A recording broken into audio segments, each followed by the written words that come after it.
wabarakatuh. Selamat pagi anak-anak semua. Selamat bertemu kembali untuk pembelajaran IPA di pagi hari ini. Sebelum pembelajaran kita mulai, mari diawali dengan doa bersama-sama. Berdoa dipersilakan.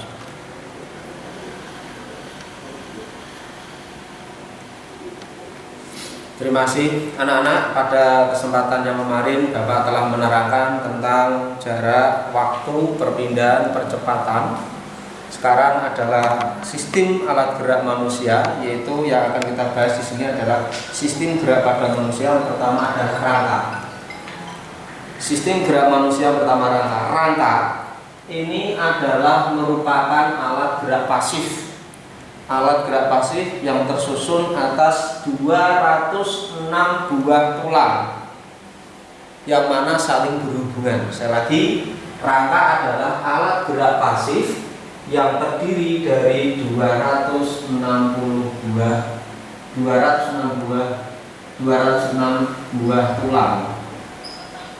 tulang yang saling berhubungan. Ini jadi manusia ini, dalam diri kita ini ada rangka, yang mana rangka itu satu kesatuan antara tulang dengan tulang, itu namanya dinamakan rangka. Jumlah tulang penyusun dalam diri manusia itu ada 206 buah tulang yang saling berhubungan antara yang satu dengan yang lain. Nah, sekarang fungsi rangka. Fungsi rangka itu ada 5. Fungsi rangka ada 5. Yang pertama sebagai alat gerak pasif. Jadi manusia itu bergerak itu karena adanya rangka. Tulang. Kalau tidak ada rangka, tidak ada tulang, maka kita tidak bisa bergerak. Satu contoh, ketika seseorang itu patah tulang. Ketika seseorang itu patah tulang, mungkin tangannya patah atau kakinya patah, tulangnya patah, maka tidak akan bisa berjalan. Bahkan berdiri pun dia tidak akan bisa. Nih, jadi alat gerak pasif. Ya, jadi tulang ini sangat berpengaruh. Yang kedua, untuk pembentuk dan penegak tubuh. Jadi dengan adanya rangka, gabungan antara tulang dengan tulang ini, manusia ini dapat berdiri dengan tegak. Manusia dapat berjalan, bahkan membentuk bentuk tubuh. Jadi yang laki-laki kelihatan gagah, yang cewek kelihatan semampai, kelihatan cantik, itu karena adanya tulang. Jadi kalau tidak ada tulang, saya yakin tidak akan membentuk tubuh itu, tidak akan membentuk. Bahkan wajah manusia pun, wajah manusia itu juga terbentuk dari tulang. Kalau tidak ada tulang, maka manusia tidak bisa terbentuk wajahnya. Yang ketiga, tempat melekatnya otot. Jadi tulang-tulang ini, di dalam tulang-tulang ini, otot itu melekat pada tulang. Jadi otot-otot melekat pada tulang, sehingga di dalam di tulang-tulang ini, di dalam ini, di bawah kulit ini, di bawah daging ini ada beberapa otot yang saling melekat, yang mana otot-otot ini sebagai alat penggerak. Jadi tulang itu digerakkan karena ada otot. Satu contoh seperti sepeda motor. Sepeda motor itu ada rangka. Rangka itu bisa bergerak, bisa berjalan, ada belnya, ada kemudian sebagainya karena adanya otot. Nah, ototnya sepeda motor apa? Kabel. Kabel-kabel yang saling berhubungan. Sama seperti itu. Jadi ketika sepeda motor ada rangkanya tapi tidak ada ototnya, tidak bisa apa-apa, tidak bisa jalan.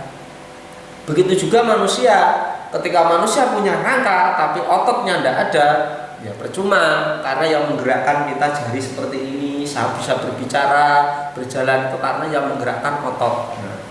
Yang keempat, pelindung bagian tubuh yang penting. Nah, rangka itu melindungi bagian-bagian tubuh yang sangat penting. Satu contoh, rangka kepala, tengkorak. Kenapa kok tengkorak ini tertutup? Karena di dalam tengkorak ini ada namanya otak. Otak ini merupakan organ tubuh yang sangat vital sekali. Jadi pengendali manusia itu berada di otak sini tempatnya. Maka di sini ada namanya tulang ubun sini. Nah, ini namanya tulang tengkorak sini ya. Di sini tengkorak. Ini dilindungi. Kalau tidak dilindungi bahaya. Kalau terkena benda-benda yang tumpul, benda-benda yang keras, repot, bisa-bisa fatal, mati. Kemudian nih tulang dada. Nih di dalam dada ini ada rangka dada.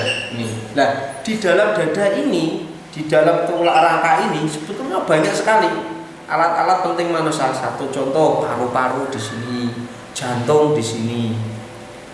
Ya, ini fatal sekali. Kalau tidak dilindungi bahaya, repot. Jantung terkena benda yang keras bisa-bisa mati kita. Paru-paru sama.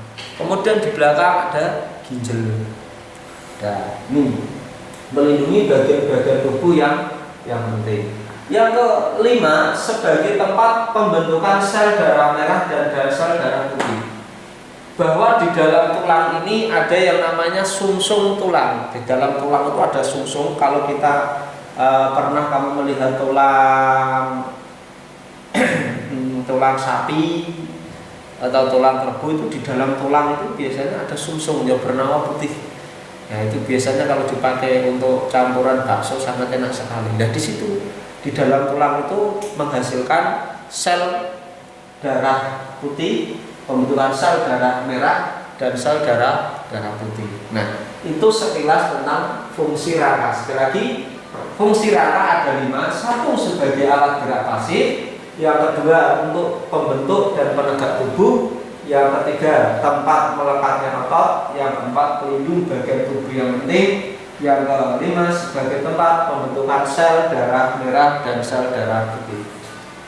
Nah, ini fungsi rangka. Selanjutnya tulang. Nah, kan dari awal sudah saya terangkan bahwa rangka itu adalah gabungan antar tulang. Nah, sekarang yang bawah tulang. Tulang itu sebetulnya ada berdasarkan bentuknya, ada berdasarkan tempatnya, ada berdasarkan letak jaringannya. Jadi ada 3, berdasarkan bentuk, letak, dan jaringannya. Berdasarkan bentuknya, tulang ada 3, tulang pipa, tulang pipi, dan tulang pendek. Apa yang dimaksud tulang pipa? Tulang ini bentuknya sesuai namanya, berbentuk pipa. Tulang ini memiliki bentuk panjang.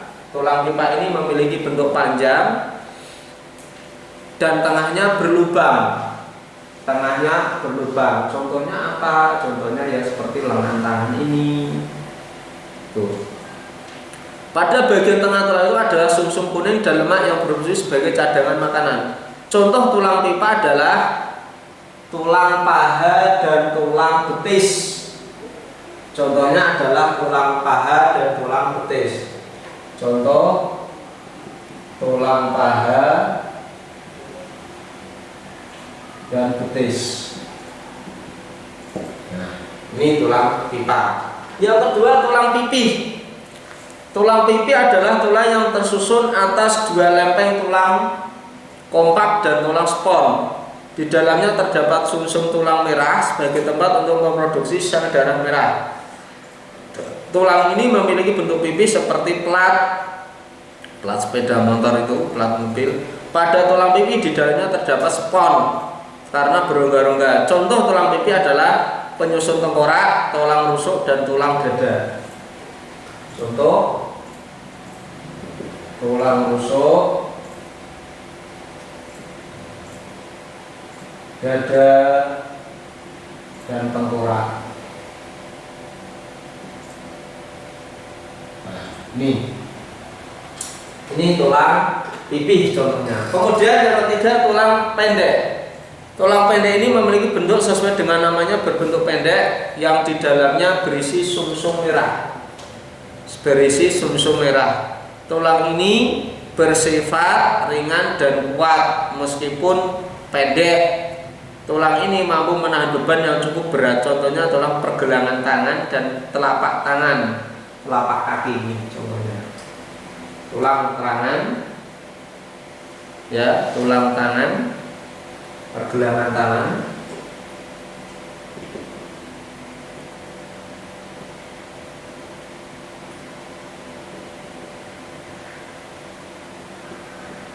telapak tangan,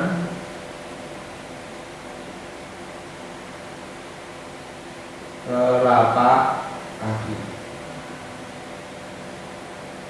Nah, ini. Jadi sekali lagi, tulang berdasarkan bentuknya ada 3. 1, tulang pipi tulang pipa berbentuk pipa, contohnya tulang paha dan tulang betis. Yang kedua, tulang pipi, contohnya adalah tulang rusuk, tulang dada, dan tengkorak. Yang ketiga, tulang pendek. Contohnya pergelangan tangan, telapak tangan, dan telapak kaki. Itu tulang berdasarkan bentuknya. Bisa dipahami dulu anak-anak sebelum saya lanjutkan menuju ke tulang berdasarkan letaknya.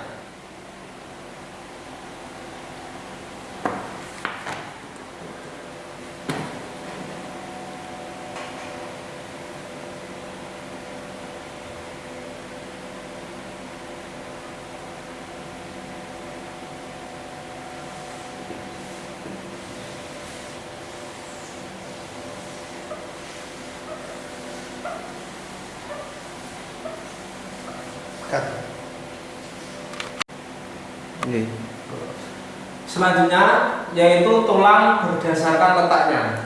Tulang berdasarkan letaknya. Tadi yang pertama tulang berdasarkan bentuknya, ada pipi, ada pipa, kemudian ada tulang pendek. Sekarang yang kedua tulang berdasarkan letaknya. Berdasarkan letaknya tulang ada 3. Tulang penyusun tengkorak, tengkorak atas.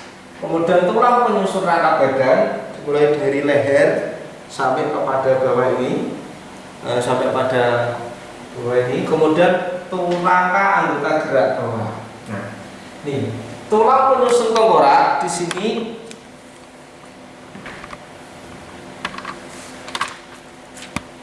tulang penyusun terdiri dari 2 bagian utama, yaitu tengkorak bagian kepala dan bagian muka.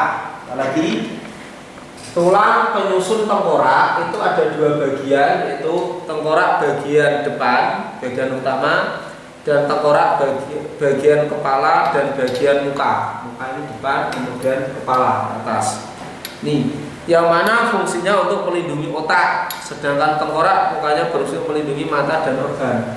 Yang belakang itu melindungi otak, yang depan melindungi mata, kemudian organ-organ yang lain. Nih. Kemudian tulang penyusun rangka badan. Tulang penyusun rangka badan yaitu tulang yang tersusun atas tulang belakang dan tulang rusuk, tulang dada, pergelangan bahu dan tulang gelanggang. Di mana di dalam tulang penyusun rangka badan ini ada organ-organ tubuh yang penting yang sudah saya terangkan tadi, yaitu adanya paru-paru, jantung, itu berada di rangka badan ini. Nah, di dalam tulang penyusun rangka badan ini dibagi menjadi 4. Jadi tulang penyusun rangka badan itu ada dibagi 4. Tulang belakang, ini tulang rusuk dan dada, ini rusuk dan dada. Kemudian tulang gelang bahu, ini bahu, kemudian tulang gelang panggul. Ini penyusun. Yang keempat, rangka anggota gerak. Rangka anggota gerak. Nah, tulang belakangnya terletak di bagian belakang tubuh. Tempatnya di sini, ya, di belakang ini. Terletak di belakang tubuh, di mana sumsum tulang belakang ini terdapat tulang belakang yang berhubungan langsung dengan otak dan tengkorak. Di mana tulang belakang tersusun dari 33 ruas yang meliputi 7 ruas leher, 12 ruang tulang panggung, dan 5 ruas tulang pinggang, 5 ruas tulang kelangkang, dan 4 tulang ekor. Jadi manusia itu memiliki ekor. Kalau tidak percaya pegang aja, belakang pasti ada ekornya. Yang kedua, tulang rusuk dan tulang dada, di mana dada ini berbentuk pipih dan bagian sedikit melebar dan mengecil, sehingga di sini terdapat ini dada ini melindungi jantung, paru-paru. Yang ketiga, tulang gelang bahu yang terdiri dari tulang selangkah dan belikat yang berfungsi sebagai penahan sendi sendi bahu agar tetap pada sisinya.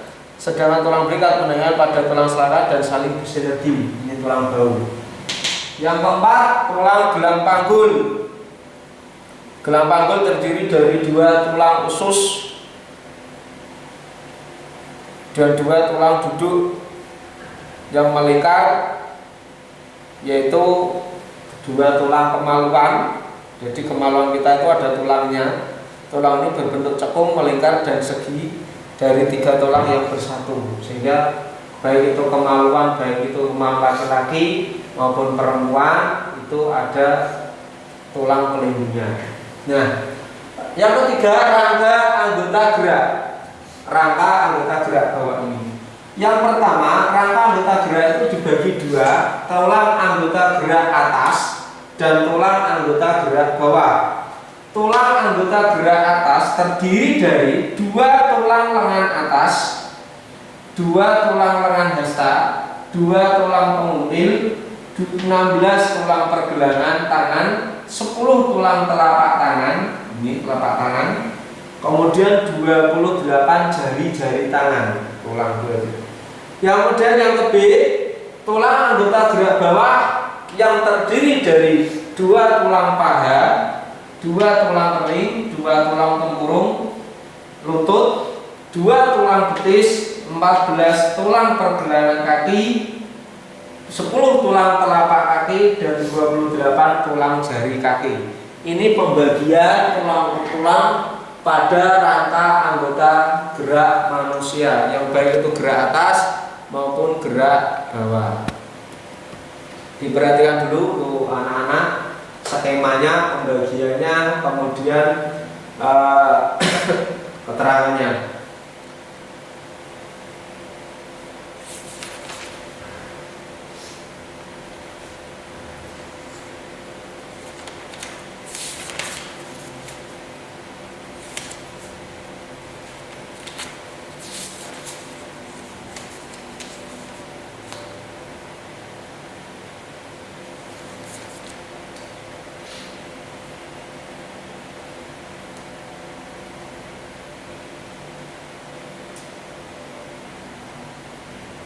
Nah, kalau sudah kita lanjutkan yang ketiga.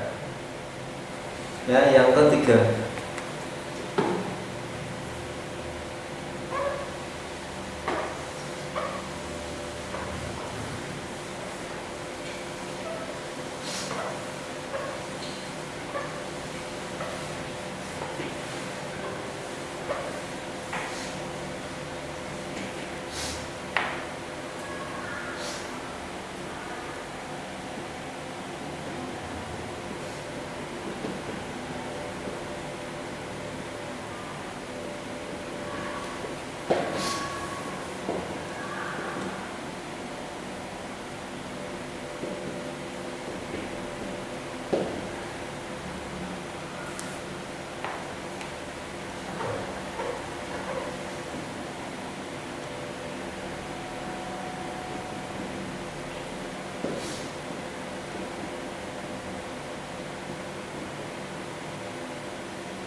Nah, yang ketiga berdasarkan jaringan penyusunnya,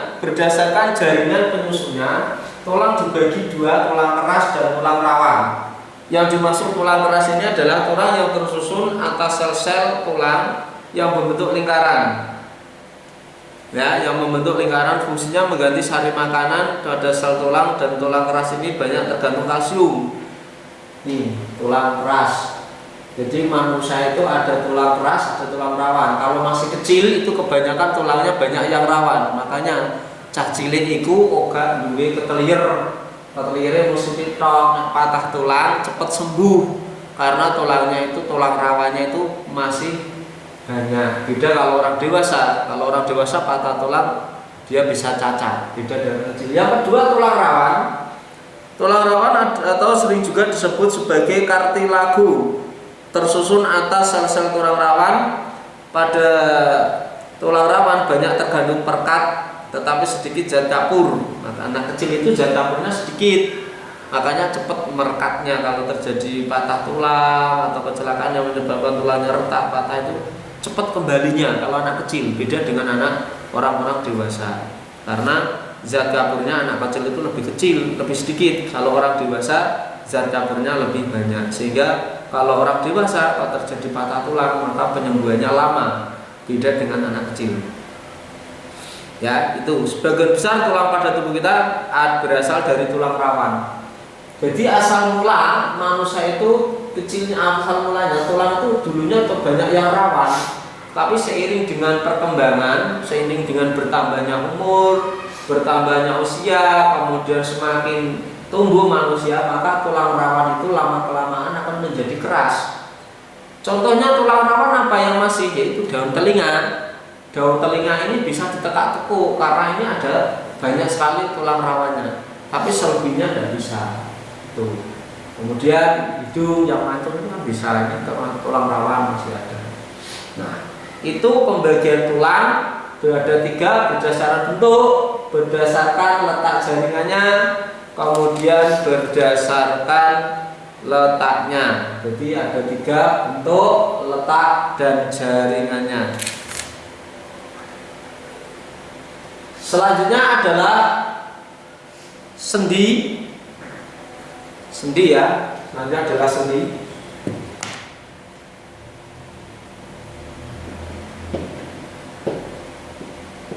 Sendi adalah tempat bertemunya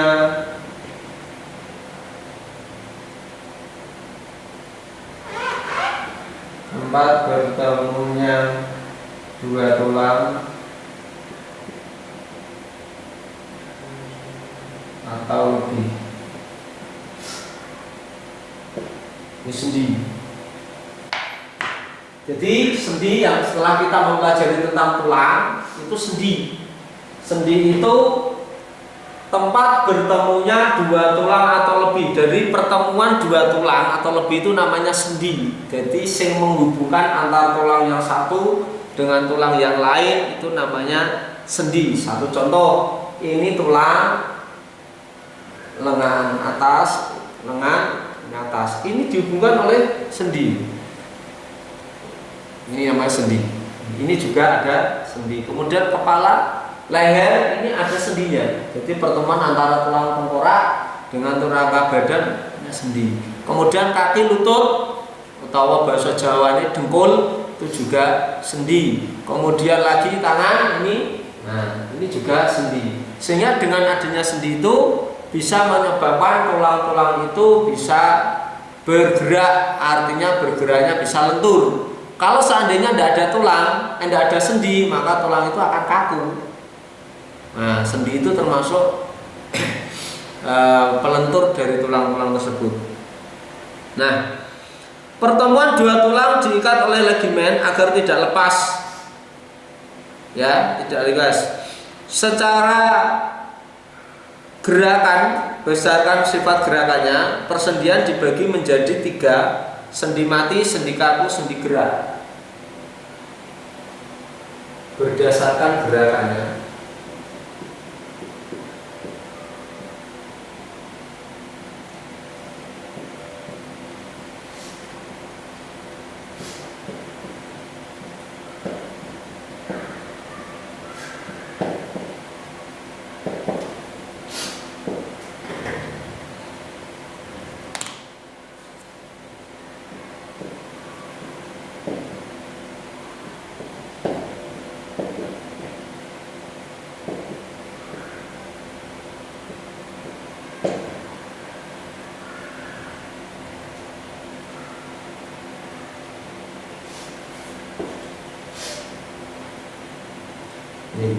Berdasarkan gerakannya sendi dibagi menjadi 3. Berdasarkan gerakannya sendi dibagi 3. Pertama sendi mati, sendi gerak, dan sendi kaku. Sendi mati itu apa? Atau yang dikenal dengan nama sinartosis, persendian yang tidak memungkinkan untuk terjadinya gerakan. Contoh sendi mati adalah terdapat pada tulang tengkorak. Jadi tengkorak itu terdapat dari susun tulang-tulang di hubungan sendi, tapi sendinya tidak bisa bergerak, mati. Karena kalau bergerak berarti kepala ini, tengkorak ini bisa genjut-genjut. Kemudian sendi kaku atau yang dikenal dengan nama amfiartrosis, persendian yang hanya memungkinkan untuk terjadi sedikit gerakan. Contohnya adalah antar ruas tulang belakang. Itu ada sendinya, jadi tulang belakang ini diger punggung itu antara tulang-tulang itu dihubungkan persendian, makanya kita itu bisa berdiri duduk seperti ini, bisa bungkuk, bisa hanya sedikit saja. Ini karena di sini ada persendian. Yang ketiga Ini sendi kaku. Yang ke sendi kaku ya, yang ketiga sendi kaku. Kemudian sendi gerak. Sendi gerak adalah persendian yang memungkinkan untuk terjadi gerakan yang lebih leluasa. Nah ini yang sering nanti kita sendi gerak, ada sendi engsel, ada sendi peluru, ada sendi pelana, ada sendi putar dan macam-macam itu. Itu macam-macam berdasarkan arah gerakannya. Ya, berdasarkan arah gerakannya. Berdasarkan arah gerakannya. Terus ini biar nanti.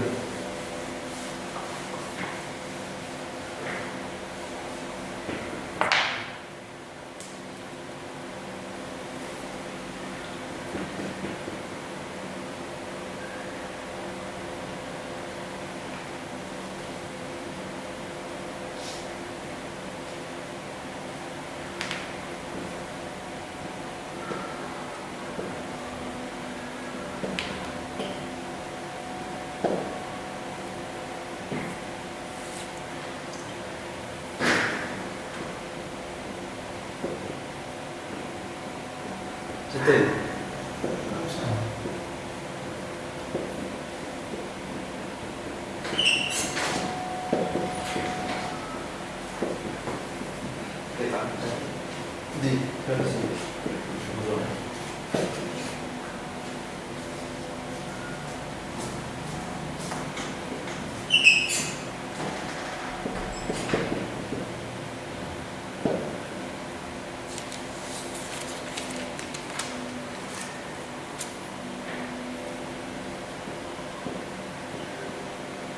Nih, berdasarkan arah gerakannya sendi dibagi 5, yaitu sendi engsel, sendi pelana, sendi peluru, sendi putar, dan sendi geser.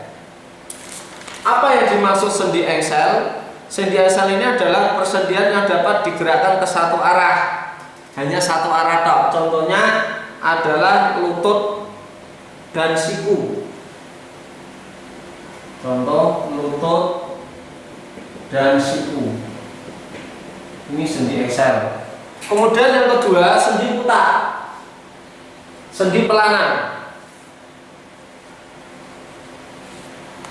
Persendian yang dapat digerakkan kedua arah. Jadi dua arah sendi pelana ini. Contohnya telapak tangan dan ibu jari.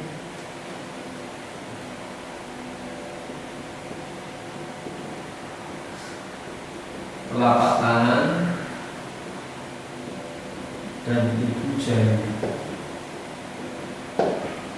Kemudian sendi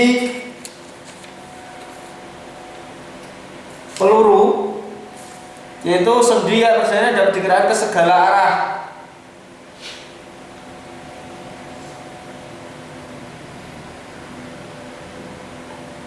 Suara contoh lengan atas dengan bahu, kaki dengan bahu bisa digerakkan ke belakang, ke depan, sampai ke bawah. Kemudian sendi putar. Sendi putar adalah merupakan sendian yang digerakkan secara berputar. Contohnya tulang hasta dan tulang pengumpil.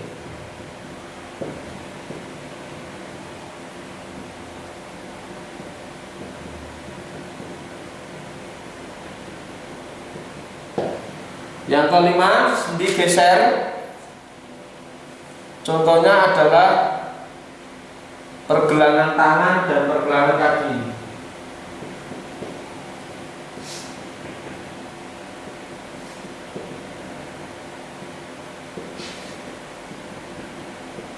Nih, ini adalah macam-macam sendi berdasarkan geraknya dan contohnya. Demikian yang saya sampaikan, bisa dilihat, dicermati. Ada 5 sendi engsel, pelana, peluru, putar, dan geser. Contohnya lutut dan siku untuk engsel, pelana contohnya telapak tangan dan ibu jari, sandi peluru contohnya lengan atas dengan bahu, sendi putar, tulang hasta dan pengumpil. Yang kelima sendi geser tentang pergelangan tangan dan kaki. Itu yang saya sampaikan tentang rangka, kemudian tulang dan persendian. Saya terangkan secara singkat, sebetulnya luas sekali penjabarannya, tapi saya singkat Sehingga silakan anak-anak untuk bisa lebih jelasnya nanti bisa dilihat di Google, atau mungkin yang punya buku pegangan LKS atau yang punya buku pegangan pelajaran IPA itu silakan dibaca lebih detailnya, karena saya menerangkannya secara garis besar saja. Demikian, kurang lebihnya saya maaf, apabila ada kekurangan tolong dimaafkan. Wabillahi taufiq wal hidayah. Assalamualaikum warahmatullahi wabarakatuh.